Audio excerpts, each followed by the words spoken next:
Good morning and welcome to the Hampton Roads Chamber Government Contractors Forum. The Chamber works hard every day to set the conditions for businesses to succeed, and COVID-19 hit many of our local companies very hard. We decided to host this forum to help our members identify possible new revenue streams for 2021. I'm Priscilla Monte, Senior Vice President for the Hampton Roads Chamber. We are an impactful advocate, inspiring igniter, powerful economic partner, and regional collaborator. An event such as this demonstrates our commitment to our mission. The Hampton Roads Chamber means business in good economic times and bad. This is the second Government Contractors Forum we've had. The first one in January was so successful, we needed to continue the program. Today, we hope to touch on the changes that have come into place under the Biden administration, and we'll have insight from experienced professionals from various fields. We always start our events with a big thank you to our sponsors who make our events possible. Our gold sponsor is Uninet, and our member spotlight sponsor is GovCon Pay. Thank you to Amy Yendel with GovCon Pay for coming to the Chamber with the idea for these forums. GovCon Pay is our member spotlight sponsor today, and Amy joins us now live with her comments. Amy? Thank you, Priscilla, and thank you, Hampton Roads Chamber, again, for your continued enthusiasm for these events. GovCon Pay is proud, again, to be the member sponsor for this second GovCon Forum. I want to thank all the participants today as well. Thank you for joining us with your expertise. I have a short video with the president of GovCon Pay to tell how GovCon Pay was founded and launched in July 2020.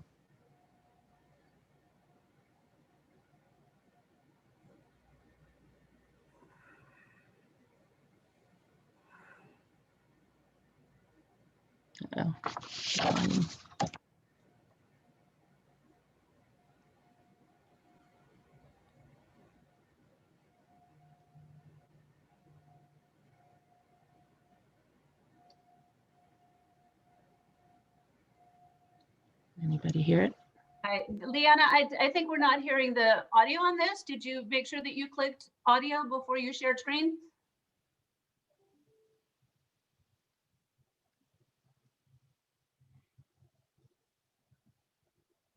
Can you start it over, please, and make sure that your audio is up? ERP system. Hi, Joe Young with Payroll Network. Being headquartered in the nation's capital, we've always had the pleasure of working with government contractors. But over the past 5 years, we've recognized that this marketplace is being underserved by the national payroll providers. GovCons require partners that understand their unique requirements and are familiar with their DCAA compliant ERP systems, such as Deltek and Uninet. Recognizing this, Payroll Network has developed custom solutions to unify these ERP systems with a robust payroll and HR technology platform. This knowledge and process-based approach has proven to be a winning formula, as we now support over 100 government contractors nationwide, not only here in DC, but in places like Huntsville, Alabama, Oak Ridge, Tennessee, Norfolk, Virginia, Tampa, and more. Focus matters. And that's why Payroll Network is excited to announce the launch of a new subsidiary, GovCon Pay, to provide payroll and HR technology solutions to the GovCon community. GovCon Pay will be the first and only outsourced payroll company dedicated exclusively to serving government contractors. Focus matters. Let's schedule time to talk. Please visit our website at govconpay.com to learn more. Okay, thank you all again for your time and enjoy the forum.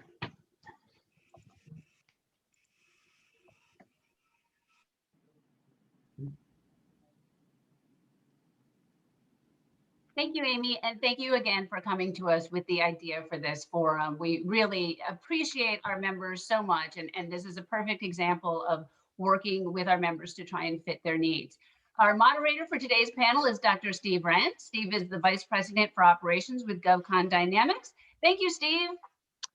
Thank you, Priscilla. Thank you, Amy. And I want to thank the Hampton Roads Chamber of Commerce for bringing me on board here and putting together this great panel of experts.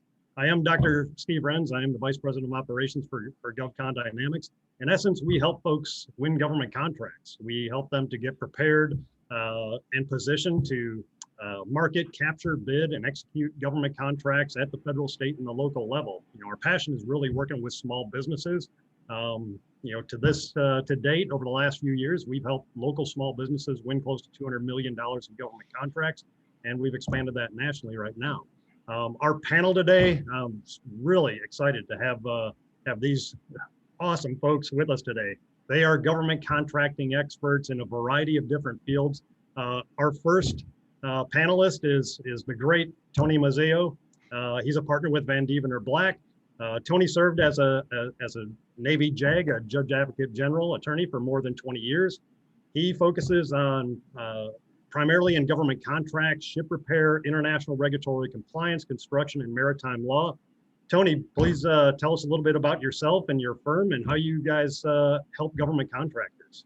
Well, good morning, Steve, and thanks for that introduction, and thank you and the Chamber for inviting me to participate in today's forum. As you suggested, I came to Van Devener Black from a career as a Navy JAG attorney. After graduating from the Naval Academy, I started as a surface warfare officer on a couple ships and a staff before going to law school through the Navy's law education program. That Navy career gave me insights into the government's perspectives that still help me today when I'm assisting clients with their legal concerns, especially in government contracts.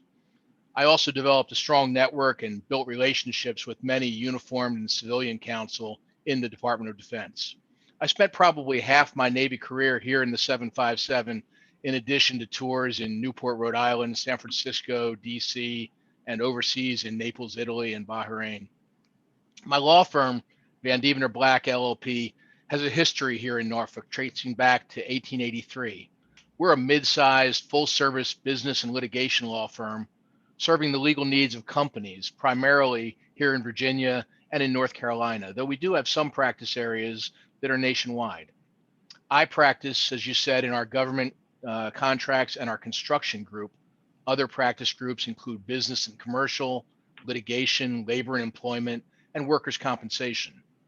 We've got one of the largest government contracts practices in the Eastern region. Our team has a wide array of practical and legal experience that we can call on to assist our clients in achieving their business goals and their vision. We help clients performing work for local, state, and federal agencies.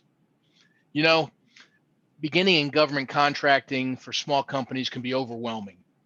There's a maze of federal, state, and local statutory requirements and regulations. We help navigate that maze of the Federal Acquisition Regulation, the Contracts Disputes Act, Service Contract Act, and others. We understand socioeconomic programs, and we help with small business applications and compliance related to small, women-owned, hub zone, 8A, service-disabled, veteran-owned small business, and the SBA mentor protege programs.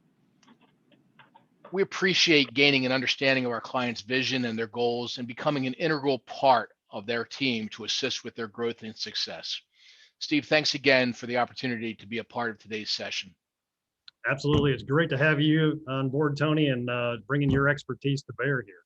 The next panelist I'd like to introduce is a great friend of mine, Brenda Neckbottle. Brenda owns Best Practices. She is what I would call an HR guru. Brenda, tell us a little bit about Best Practices and yourself and how you assist government contracting firms. Thank you so much. Man, my gosh, how do you follow Tony with that introduction? Oh my word. So I'm also known as Brenda, the HR lady, just to keep life simple. I am an international award-winning human resource professional. And what I do is I work to help employers and other HR practitioners really understand their people problems and how to come up with solutions to that. And especially at the rate of changes that we're seeing in the current administration, it is definitely keeping everybody on their toes to figure out what we're going to be dealing with coming up next. And so I'm really looking forward to this panel and talking about all of that. I've been in the HR business for 23 years now. I've started learning government contracting back in 2011, and I had to do it the hard way. So I spent a good 7 years trying to figure out what everything meant. And drinking from a fire hose, I came in and I was asked to sit as a guest in the GovCon Dynamics course. And I went, oh, wow, I really do know all of this stuff. This is great. So I get how challenging it is. I too am also a government contractor as well. And so, you know, we take the same advice that I dish out and figure out how do we make our businesses stronger in spite of change and how we can help people be successful. So that's what I do. Great. Thank you so much, Brenda. And any issues related to human resources and compliance, especially dealing with government contracting, Brenda is definitely a go-to source for that. So definitely reach out to her at Best Practices. Our third panelist, we're glad to have him on board, is Sherman Ledette. He's with Caldwell CPAs. Sherman provides auditing, tax prep, and accounting services for government contracting entities. Sherman, can you tell us a little bit more about yourself and Caldwell CPAs and how you guys assist government contracting firms? Absolutely. Thank you, Steve, for having us here and allowing us to participate. Caldwell Sherman, let me just CPAs interrupt for is a quick second. We're not seeing you. We are hearing you, but we're not seeing you. Can you make sure that your camera is turned on, please? Thank you. yes. Okay. There we go. Thank you. Good looking man. All right. Thank you. Yes, Caldwell CPAs. I mean, what we try to do more than anything is give clients, the outlook on what they're doing in regards to all aspects of government contracting. The main source, of course, is making sure that they fall within the DCAA guidelines. That's very important. And then making sure that all other aspects of implementing accounting systems, even the software that you're using, and cloud-based software. Majority of the time, that's QuickBooks, but just trying to make sure that even with QuickBooks, that it falls within the guidelines and things that you're needing to report as a contractor. Cost proposal system, preparing cost submissions, just all of your audits and things of that nature. Caldwell has been around for about 32 years. My CEO, Bill Caldwell, is a former IRS auditor. And so our main office is in Bethesda, Maryland. I manage the Virginia Beach office here. And we try to make sure that with all of the government contracts, especially with all of the Navy bases here, we get a lot of clients that we service. I've been in the industry myself for about 24 years, moved here to Virginia from Jacksonville, Florida, where I moved here in 2016. My wife as well is a Navy JAG. So I don't win any arguments at home.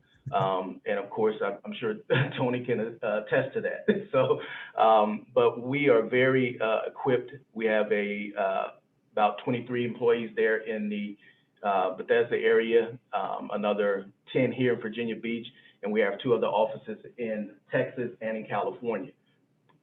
We work with a lot of government contractors, mainly here in the Virginia Beach area, again, due to the basis, but again, with just our aspect is never to try and find what is going wrong or what is not being done. It's more so, what can we do to put you in a better position, make sure that you're reporting correctly, and if there's any audits or problems, that we fix those things and make sure that you're on the right track. Awesome. Thank you so much, Sherman. You guys are doing great things and supporting your clients and your customers, really, especially in the government contracting space. So really appreciate that. So I'm honored to be surrounded by this group of professionals. So we're going to kind of get into some of the questions, and then a little bit later, we're going to open it up to the audience to ask some questions as well. So the first thing, let's start with, some of the most significant changes that have occurred under the Biden administration. As of last week on May 6th, the Biden administration has executed 42 executive orders. Many of these are going to impact government contracting firms. So I guess we'll kick this off with Tony. What are some things that you're seeing coming out of this new administration, some of the changes, and how do business owners and government contracting firms navigate some of these? Well, Steve, government contractors are obviously eager to better understand how the policies and priorities of this new administration are going to impact them and their businesses. As you noted, we have received some insights based on the release of the skinny budget, the issuance of executive orders, and the president's address recently to the joint session of Congress. Policies have been consistent throughout those actions, throughout those events. The administrations continue to focus on the themes of their campaign, with much of the focus on what President Biden referred to as the 4 crises facing the nation: COVID-19 pandemic response, economic recovery, climate, and advancing racial equity. Most activity of the administration, whether in the legislative proposals we've seen, executive orders, and regulatory rulemaking, has been framed to address in some way one and sometimes more of those crises. Both chambers are seeing pressure from the Progressive Caucus of the Democratic Party to go big. And though it's unlikely that the administration's ambitious platform will be implemented in total, it does give us some perspective on what to expect. Administration changes don't typically dramatically increase or reduce the reliance of government on contractors, but it can change the emphasis. And there are definitely some things to watch in this administration. Absolutely. Sherman, obviously, with these budgets and working with government contractors, especially in the accounting world, what changes are you seeing that might have an impact on them? Well, one of the main impacts is the reduction on government contracts that they're looking to do as well. And that's going to affect, the audit process. They have tried to implement, the additional funds that they can get, EIDL, PPPs, things of that nature. But at the end of the day, it's also one of those things where you are going to have a lot of contractors in a crisis. It's still not enough. And with that, it's you're having one contract for a certain amount, and you're not able to really get the employees. People do not want to work because they're getting unemployment. And so all of those things are going to start to turn around and make it hard for, even if you have the contracts that are coming, you're not able to actually fill the job position. You're not able to get enough funds to complete the job because it's being decreased. And so with those things on the tax side, we have, again, the PPP loans. They're affecting you to the point to where you're receiving this additional funds, but it's not really enough to make the payroll that you need. And you're using it to cover expenses for other things. All of those things, kind of drive together to make you look at, okay, so are we going to be able to even complete this job? But now we have to come in with a lower bid in order to try and win the job at the same time. And then when you're getting ready to report taxes, which we're seeing right now, it's a flood. We're overwhelmed, on our end with tax returns, whereas though we would, of course, it was extended until May 17th.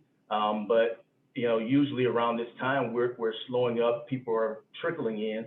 But just because of the fact that everything has occurred this year, and again, going back to the PPP and the EIDL, it's been over flooded with clients bringing in documents. They're needing their audits, they're needing their compilation reports, and because they're trying to report these financials so that they can get additional funds. It's just a flood of a lot of different areas that are affecting the contracts, and on the tax side, it's more so a lot of audits because in order to get these funds, they want to see up-to-date financials. They want to see, that you are reporting a actual loss from your previous quarter from 2019. So it's more so on the audit side and what they're needing to report to qualify for contracts. They're making it a little bit more difficult in regards to your, things that you have to do as well. And on our side, we have to be able to look at those numbers and actually, do a variance to make sure that, one, that you're in compliance, but two, to make sure that, these numbers are matching and that we can back up what we're putting on there as well. And you have the documentation for us to report this. Gotcha. One of the things that came out in January, the Biden administration announced that they were looking to expand their auditing and their investigations from an accounting standpoint on government contracts, increasing the number of DCA auditors and things like that. Are you seeing that? How will that affect, contractors who are working not only on cost reimbursement contracts, but also on fixed price contracts? Are you seeing or hearing anything about that, Sherman? Well, yeah, and it goes back to the audits and everything now. I can't even count the number of clients that typically don't file until later on in the year, or we're not doing any taxes, or, they're filing extensions, that they're bombarding us with regards to wanting to get the returns done, because they have to report, these finances, and they're trying to report these finances to get more funding. And the audits are coming, to the point to where anything that they're trying to acquire or receive on the funding side, they're requesting audits. They're requesting that your CPA firm has reviewed these financials. Typically for us, that does not happen till, the summertime. We're extending these returns and doing these audits, way in the summertime, whereas though now we're trying to get individual returns done, tax returns, corporate returns done, plus trying to complete audits and doing financials, compliance reports, just so that they can be in compliance and start to get what they need. It's like I said, it's overwhelming at this point. Absolutely. Brenda, a lot of these executive orders that we've seen come out are definitely going to impact labor.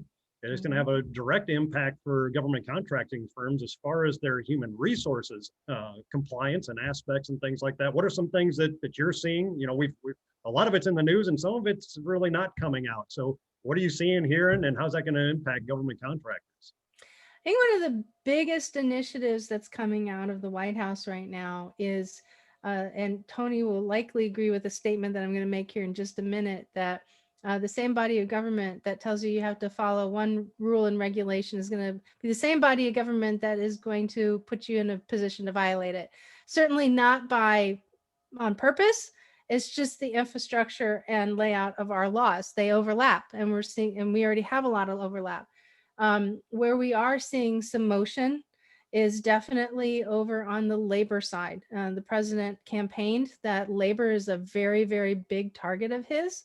And he wants to, even in a recent executive order that just came out at the last end of April, I think it was April 29th, he made a very bold statement that he wants to make sure that employees' voices are heard, and employees are heard in the workforce. And one of the ways that they can do that is actually making adjustments and changes to how the National Labor Relations Board rules under the National Labor Relations Act. And there's a couple of different aspects that they are currently working on to make that happen.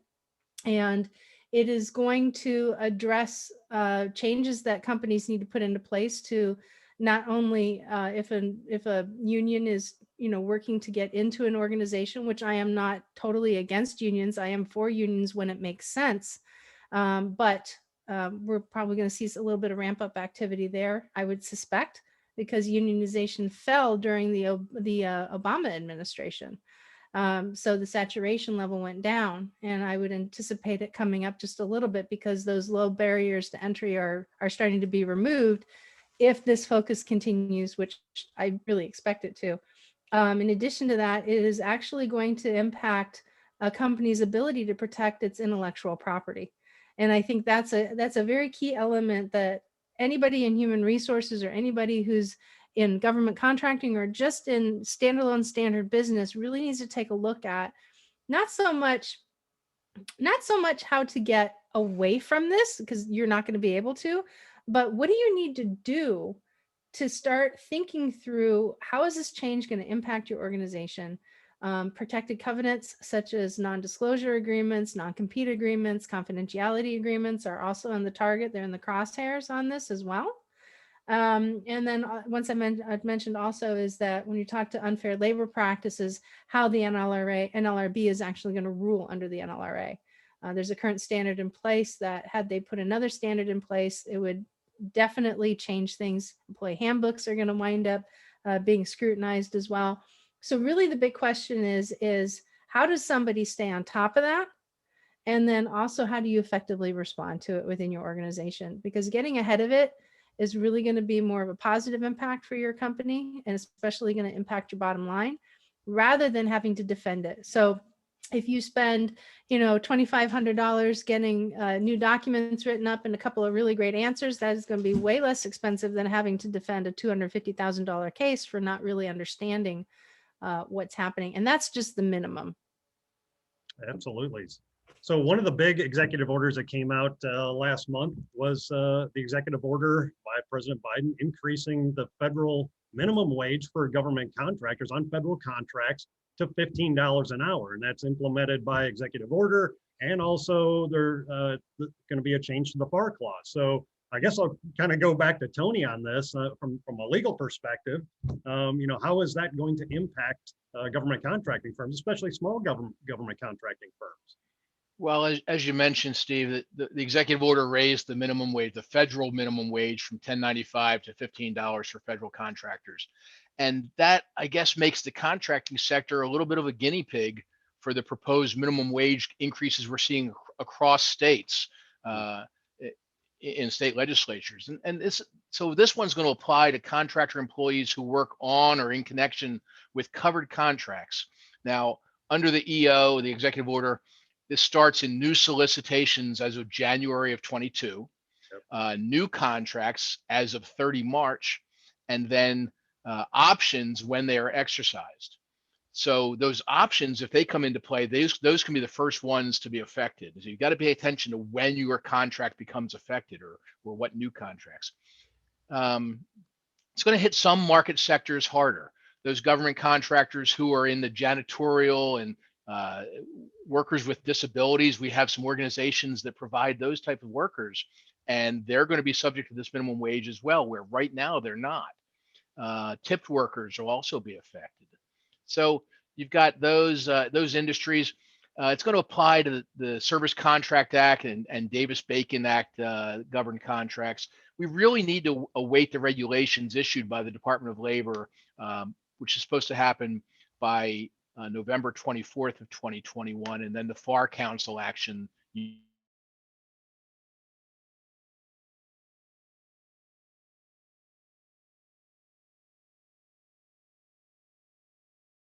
That's going to increase contract costs, go to the deficit. So there's a lot that remains to be seen on what happens and how much impact we're going to see. But we have to wait to see those regulations.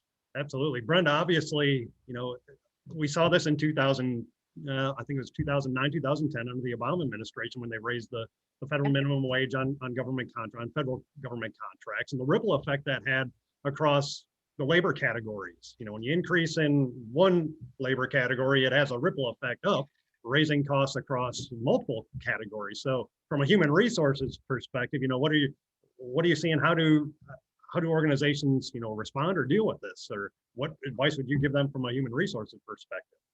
Well, and that's the thing, it's complicated, right? So when a new president comes in, and regardless of party, they all make changes. And so one of the things that they can impact change on and affect change on is through government contracting. And we did see a couple of elements of that through the Obama administration, especially when it came to equal pay reporting. And if anybody's been in government contracting long enough, we sat on the edge of our seats to find out if in fact we were going to have to put in component 2 reporting, which would give a stronger sense of analysis. Well, the thing is that when a president wants to make mass move, they can use what we do in government contracting as case into extending it into the public sector or the private sector, right? So this is one of those areas. Now, what I really find compelling, that unlike any other time that I've ever seen in the 20 odd some years and 30 years that I've been working in business, is that the states are also now taking more of a proactive stance rather than just falling back on the Fed and taking the federal guidance. Now, we knew that California has always been kind of its unique bird, right? It does what it wants. And then we've also got some states over on the Northeast coast as well. But we're really starting to see more trends starting to pick up. So if you want to understand what potential trends that are coming out, it's going to happen in those states specifically, and then watch your state or whatever state that you're operating in. And that can be anywhere from minimum wage, because now states could potentially go higher than the federal government contractors minimum wage, which means that the employer will therefore have to abide by the wage that favors the employee the most. So you, as a government contractor, you could potentially be up against 3. You could have the federal minimum wage, the state minimum wage, and then if you're covered under a Davis-Bacon or a Service Contract Act, whatever the prevailing wage is. So whichever one benefits the employee the most is the one that employers are going to have to go with it. Not everybody would necessarily realize that. They would just go, okay, well, it's a federal minimum wage, we're fine. Well, no, you may not be fine, right? So you have to do your due diligence in that. And then the other thing that we're also starting to see are the things like leave, different types of leave. Like Maryland in and of itself has got a law where they're trying to implement 3 days of mandatory bereavement leave. That could also extend across the United States in multiple states. And ultimately, at the end of the day, I'm going to put a dollar sign back on this again, is that it's the benefit of the employee, but the cost ultimately will be the burden on the employer. So you have to get more creative with how you're bringing revenue in and business, because all of this ties together. Absolutely. And speaking of creative accounting, Sherman, and I use that loosely, but weigh in on this. How is this going to affect, organizations? One, it deals with the legal aspects, it deals with the human resource, but obviously there's an accounting component to this as well, as far as pricing, as far as ensuring that, from an accounting standpoint, that you're compliant.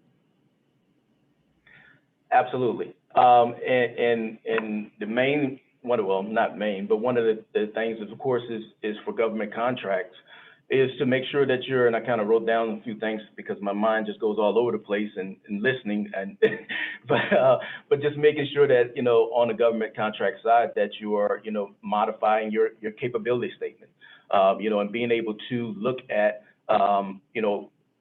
follow the process and follow the contracts that's out there, and staying on top of those, because at the end of the day, you're going to be forecasting for something totally different than what you normally would. Your budget or what you would normally go at a contract for, you're immediately going to look back and scale back those numbers, to try and make sure that, one, you are able to win the bid, but two, that you're also, able to get enough to pay the contract and to pay the employees to apply to handle everything that's coming across. Keeping up with your contract opportunities and following those things, and just making sure that, in regards to the capability statement, making sure that it reflects the core competence and the key differences, to make sure that whatever you're doing, is not only matching what the contract is saying, but more so that you kind of broaden that a little bit, to where you're not only capable of doing what they're requiring, but it may allow you to do a little bit more. And on the dollar side, what it's going to affect is on the tax and on the bottom line. Your bottom line number is what's going to affect everything, because at the end of the day, if you're showing a loss, of course, on the tax side, for small businesses, that's not, something where you can go at where we are right now and say, I would like to go to SBA and get a loan for $1 million, but, based on everything that just happened, I have a loss here of $300,000 because I cannot, budget my numbers correctly, that, the CPA firm or accountant that you're working with, is able to forecast those numbers for you, actually sit down and get, understand what is the labor cost, what is the amount that you're going to, do for, something as simple as supplies, and making sure that you're forecasting that not just on a annual basis, but, a monthly basis, but also monitoring on a quarterly basis. That way you're looking at what you've done as far as a projection in regards to what you've done actual, and monitoring those things so that you are allowing yourself to submit, a better forecast and process to win a contract. Absolutely. One of the things, and Tony mentioned it. Oh, sorry, Priscilla, go ahead. Yeah, hey, Steve, let me just back up just a second, because someone in chat has a pretty basic question that before we dive deeper into everything, if you can just, Edward Laughlin, he's a veteran and franchise owner. He opened during COVID, and he owns an educational academic learning center. He wants to know how he gets started for applying for government contracts. I know we went into that in depth in the last session, but if you can just give him a quick little tutorial real quickly, so that he doesn't get lost in all of this. Sure. Tony, I'm gonna put this over on you. I guess I'll let you kick this one off then to answer Edward's question. Oh, you're muted. Sorry. I'm good. So Edward, I see you're a veteran and franchise owner and want to get started in government contracts. There are a number of checklists on many websites, including GSA, SBA, and others. I would start on the SBA's website. Generally, you're going to need to certify your small size on the SBA website, get a DUNS number, identify something called the NAICS code, NAICS codes, and those indicate your industry and your capabilities. That's a North American Industrial Classification System.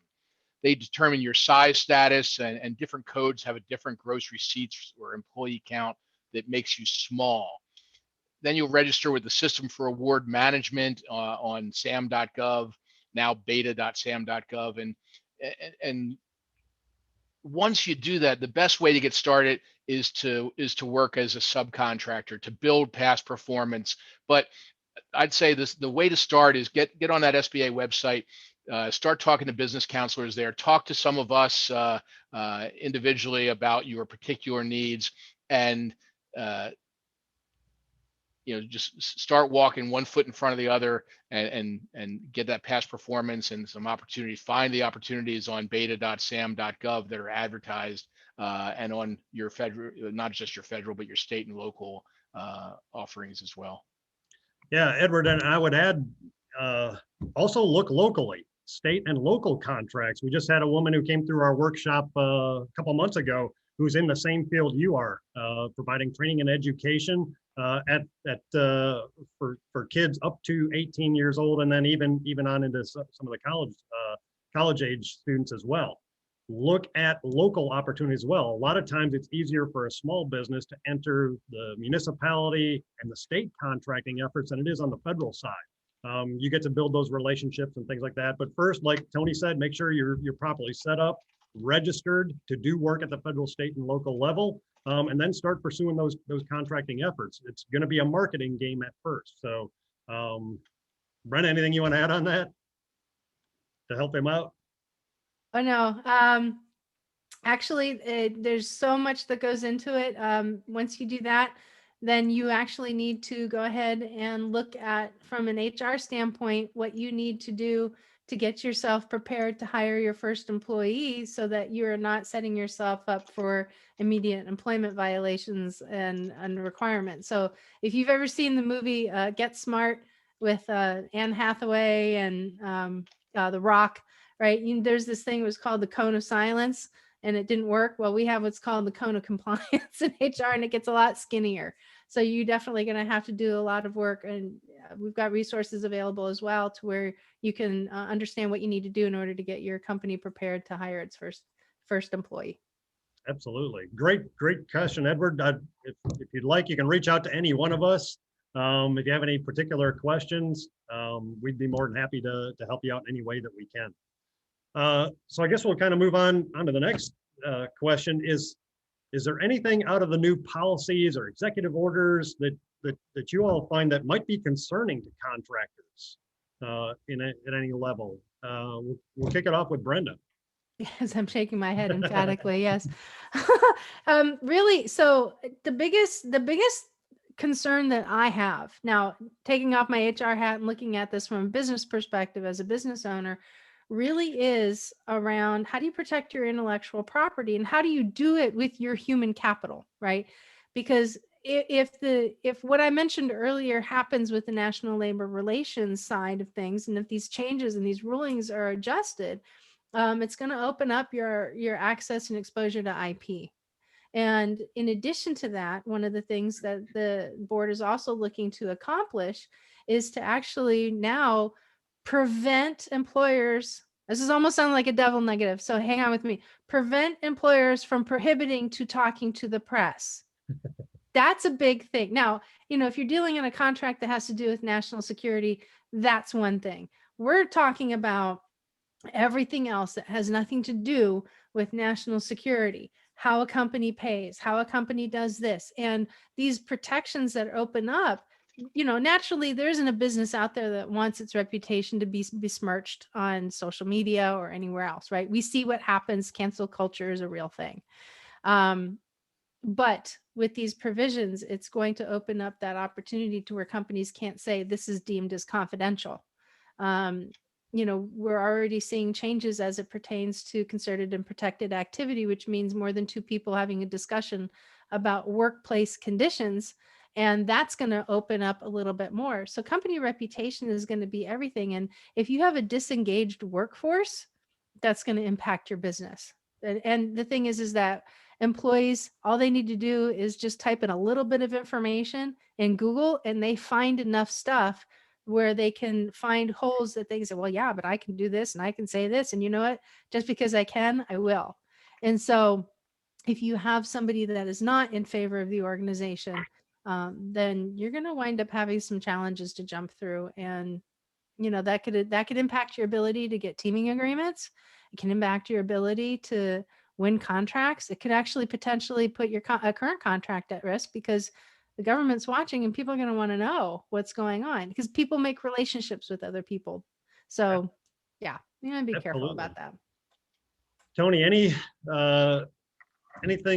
new policies coming out that you think are going to be advantageous to government contracting firms?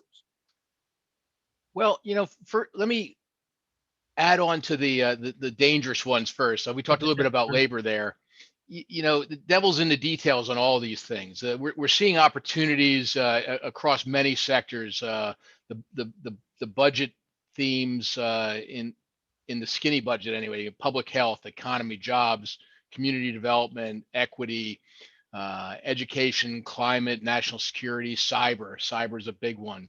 But in addition to those labor issues, we're going to see enforcement actions that we need to be concerned about. We're going to have to watch for the corporate tax increases that will reportedly pay for much of these programs, and we're going to have to watch for contract language changes and costs that increase those costs to contractors. Cybersecurity, we're already seeing that in the changes there with the new DFARS clause. Buy American, minimum wage that we talked about, carbon footprint and environmental, those all come with costs for contractors. And sometimes those, as Brendan mentioned earlier, sometimes those agency actions don't always align. Worker organizing is going to cost more money. Climate crisis, and Brenda also mentioned with the employment, in the look at independent contractors as opposed to employees. The Department of Labor is considering whether gig workers, for instance, should be classified as employees as opposed to independent 1099 contractors. And that's in line with the administration's efforts to expand worker protections. But there are things that are going to be advantageous too. There's a lot of money being pumped into contracting across agencies. We saw in the skinny budget that DoD remained fairly flat, but every civilian agency except for the Army Corps of Engineers went up. Yes. Pretty substantially. You've got IT and cyber. We're going to see more focus on small business opportunities, especially in pursuit of racial equity. Yep. Jobs plan that we've heard about is going to push significant funding down to the states through grants. So as Sherman mentioned before, consider your state and local markets. The SBA, which I talked about in my answer to the question earlier, is going to have additional staff. They're going to have a focus on share of federal contracts to small disadvantaged businesses up to 15% by 2025. Mm-hmm. $31 million to entrepreneurial development programs supporting women, people of color, and other underserved entrepreneurs. So a lot of exciting things there for small businesses. No, absolutely. Sherman, when we look at some of these things that are coming now, so kind of be the final question, I guess, before we go into questions from the audience. But what do you for businesses getting set up like Edward, who's looking to get into government contracting? What are some recommendations you would give them from an accounting aspect, or from your experience? The main first step, should I say, is their business setup. Yep. That's extremely important. Because you want to make sure that that you are set up to the point to where you're saving yourself on the tax side as well. Versus if you're going in with a partner, for instance, versus being a 1065 or an S corp. The government is raising corporate taxes or set to raise government taxes, what they're saying, to 28% from 21%. In addition to that, any jobs that's being shipped overseas, an additional 10% tax penalty. So the way that they're looking to get rid of possibly the 199A deduction, which is huge.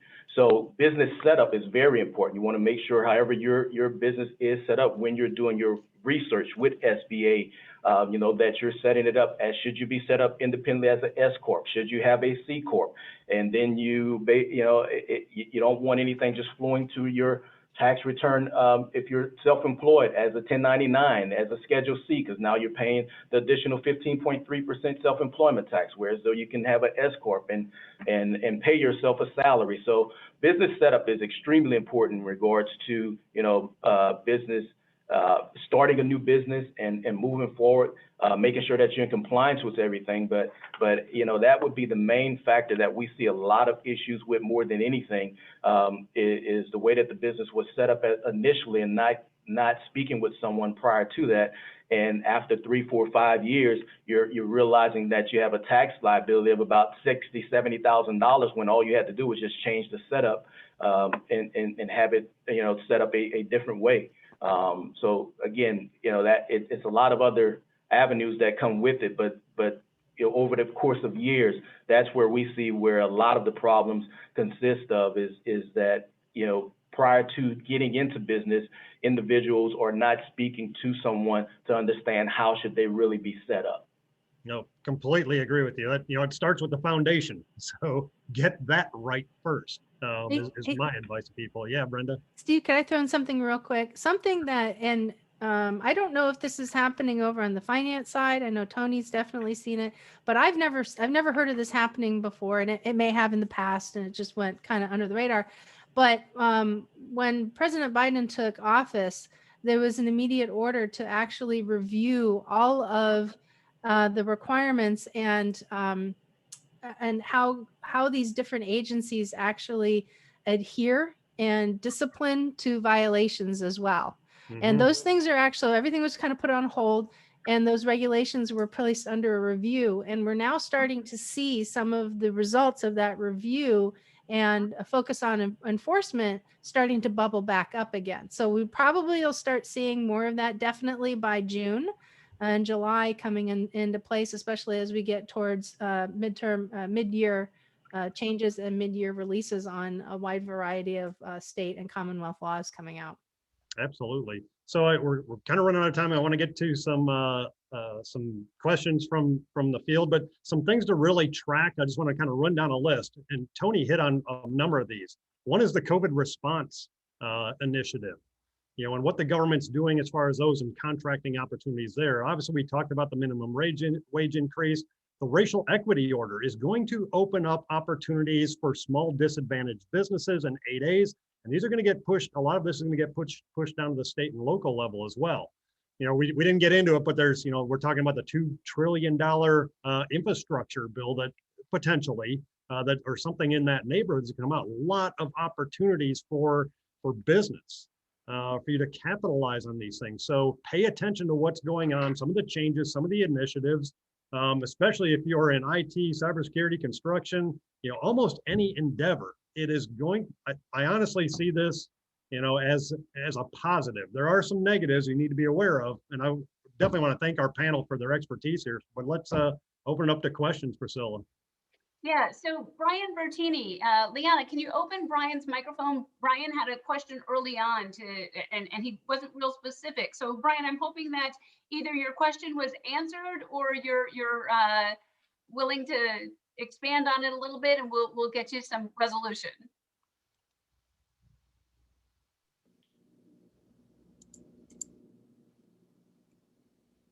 Leanne, are you able to open Brian's microphone?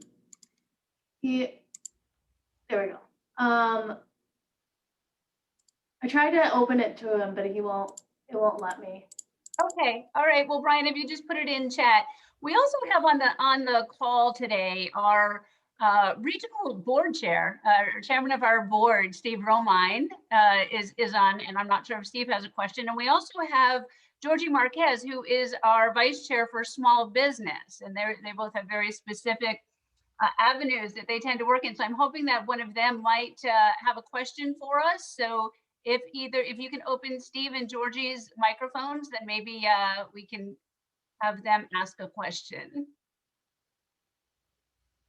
Or maybe I can help you out here. Let me see if I can do it. So here, Georgie, I'm going to open your microphone.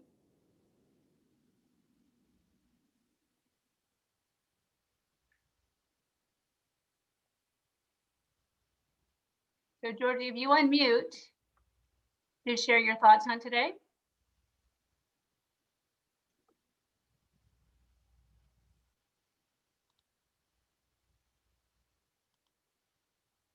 Okay, I'm not hearing you. Let's see if we have better luck with Steve. But we're having all sorts of technical difficulty today. I don't think we've ever had this much of a problem. So Steve Romine, I just opened your mic also.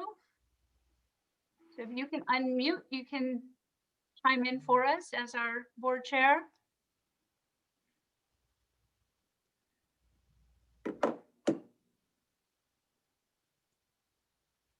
Yeah, for some reason it's not letting me. I think Liana still must have full control.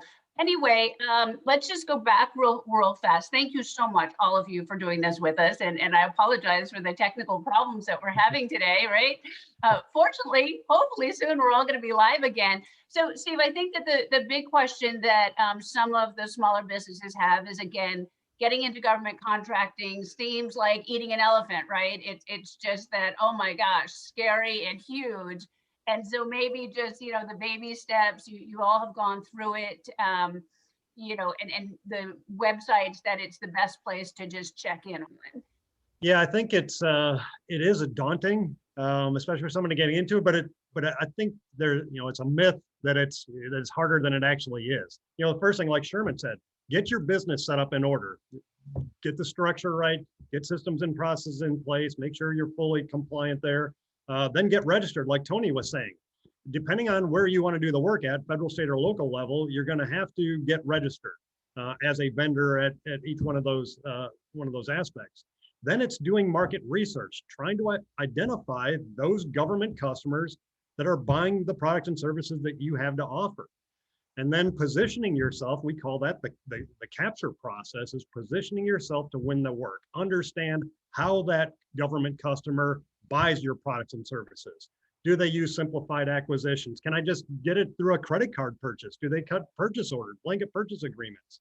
Or am I going to have to respond to RFPs and RFQs? You know, how do they do these things? So it's a little bit of market research, and then, you know, getting yourself known. Government contracting and building relationships, like Tony talked about.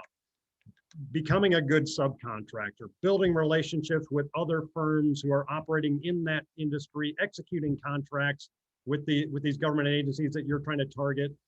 All these things elevate your company's capabilities. Look at what the government is looking for. Read the requirements on solicitations, and then build a company and build your capabilities to be able to provide those things to the government. That's, you know, in 60 seconds, that's my advice to folks. And Brian was, his microphone was not working, but he did finally get his question out to us. So here's, I'm not sure which one of you on the panel wants to take this one, but Brian Bertini says his interest is in technology, specifically pertaining to NIST and CMMC requirements. He's wondering if any government contractors are looking for or are concerned about these regulations that ultimately lead to a compliance audit.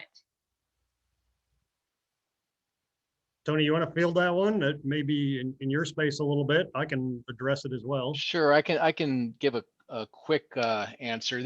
So Brian, remember the CMMC and the cyber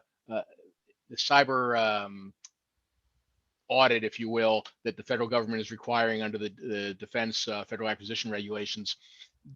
There's going to be two sections to it. One is the evaluation that's done by a third-party evaluator that's going to actually do the audit. There are also companies that are setting up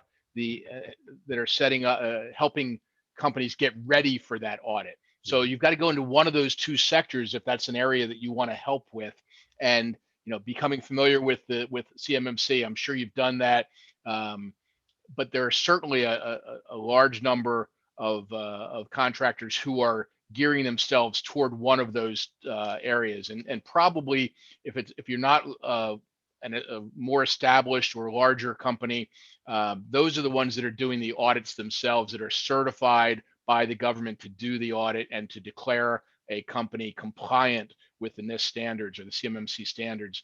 But there's a lot of room to help companies get ready for that audit as well. Steve, do you want to add to that? Yeah, I work with several clients that operate in that space as well, and they're dual hatted. A lot of them are working on government contracts, ensuring that government systems are compliant, that they're meeting their cybersecurity initiatives. But then they're also working on the commercial side, assisting government contracting firms, whether they be large government contracting firms all the way down to the small firms. So there's multiple opportunities, and there's some in light of this past week with the cyber attack on our pipeline, it's getting more and more attention, and the government is going to be they're going to be asking for quicker response to these things. So we're going to see more. If you're operating in that space, it's a great space to be in. Stay educated, stay up to date with what's going on, looking for government contracting opportunities, but also work to help our businesses become more cybersecurity aware and be able to protect their clients, their customers, themselves as well. And like what Brenda talked about, the intellectual property and everything else that goes along with cyber. So I think it's a great industry to be in. There's going to be a lot more work for you there. Anybody else? Anybody else? Anything? Yeah, Georgie apologized. Her mic was not working, but again, Georgie Marquez is our Vice Chair for Small Business, and she wants to hear a little bit have the panel discuss some of the agencies that can help the beginners. For example, the procurement technical centers available throughout the state and the nation that can provide some one-on-one counseling. Anybody want to take that, or I guess I can. Yeah, PTAC is great. In certain areas, I don't know if I guess you're here in Hampton Roads. Great resource there. If you need any advice or something like that, my company helps in that. And when we get specialized, we kind of hit the point where it's okay, we really need to do things, that's where we refer out to folks like Sherman to make sure that you get your accounting things in order, to Tony to make sure that you're understand the legal compliance, to Brenda for all the HR issues and things like that. There's two things I always tell government contractors that you want to avoid getting in trouble with. It's the IRS and it's the Department of Labor. These are two areas where I see government contractors tend to get themselves in trouble. But when you do, you've got a great guy like Tony that can help you out. Get with him before you get into trouble. He'll make sure that you're squared away. Edward Laughlin has a question, and he has a question about changing to an S corporate because he is starting to pay himself because of tax purposes. During COVID-19, he could not take anything as in terms of payroll. So he's shifting over. So if anyone who has some advice for Edward. That's all you, Sherman. Yeah, definitely. In order to be an S corp, of course, the IRS requires that you do pay yourself a salary. That salary is industry standard. They have no way of saying what that industry standard is, but we have some clients that pay themselves $500, they pay themselves $500,000 depending on their business and what they're doing. But it is a requirement. You want to make sure that you do get with. If you have your books being done in QuickBooks, QuickBooks is capable of payroll. Make sure that in that way, you want to make sure that your quarterly documents are being done correctly. If you're not going to get with a payroll company, if it's just yourself, again, going through QuickBooks, QuickBooks will do all the forms for you. They will deduct the funds directly from your account. If you're with a payroll company, of course, they will get everything set up to where they're monitoring your payroll, whether it's weekly, monthly, however you want to get it set up, and making sure that your quarterly reports are being filed for federal and state. That's the most important thing, is because once you can write a check to yourself and say, okay, this is my payroll, but if you're not having those taxes withheld, you're still going to have that tax liability at the end of the year when it passes through to your personal return. So again, getting with someone, a payroll company or accountant, CPA firm that can assist you with making sure that that's set up correctly, goes back to the company setup. Making sure that's a big portion of it, to where your salary, whatever it may be, and however often it's going to be, that you are having the federal taxes withheld, state taxes withheld. So on the back end, you're not looking at still a tax liability by just writing yourself a check. Thank you all so much. We are just at 12 o'clock. An hour goes so fast with you. Thank you, Steve, for moderating for us again, and to Brenda and Tony and Sherman for sharing your expertise. And again, to our sponsors, GovCon Pay and Uninet. A couple of our panelists did put their contact information in the chat for you, but if you need to get in touch with any of them, feel free to contact us here at the Chamber, and always look on our Chamber resources, and you can see how to connect. Thank you all for participating. Let us know what you want next. Again, this Government Contracting Forum came out of a member like you. Amy came to me and said, hey, we need to get some experts together for a panel. And, so let us know what the next step you would like to see, and we'll see what experts we can put together. Again, please look to the Hampton Roads Chamber as a vital resource for you and your business this year. We are an impactful advocate, inspiring igniter, powerful economic partner, and regional collaborator. The Hampton Roads Chamber means business, and that means now more than ever. So thank you all for participating, and this concludes today's event. Thank you, Priscilla. Thank you, Amy. Thank you, distinguished panelists. Thank you. Thank you.